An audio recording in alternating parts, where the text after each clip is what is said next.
Okay, here we are. We're working on the mantle. This is a mantle the neighbor was really nice and gave us. It's kind of a what I'd call a Roman style, but you can't see that right now. But we have it turned over here.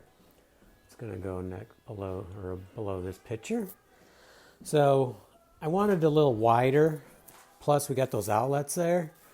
So the problem with the outlets, the way it's just the right width that it messes up. So we have to. It's going to be in the way of something. So it's actually going to cover up that one, but there will be room. I'm putting an extender here, about a 3.5 to 4 inch extender on the back.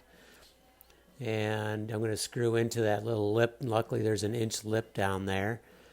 I'm going to screw that all in. Then I'm going to figure out where to screw it into the wall here. And about 2 or 3 screws going in there.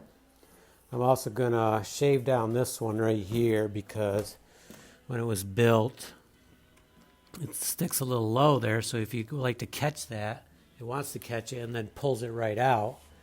So I've nailed it back in. So I'm going to file that down and then put some little pads on there, I think is what I'm going to do, just to cushion the floor a little. Later on, we'll have to pull this out and when we coat the floor anyways, but so I want to get it all set up, but you can see how I'm going to, once I get it extended, I think it'll be about a foot depth.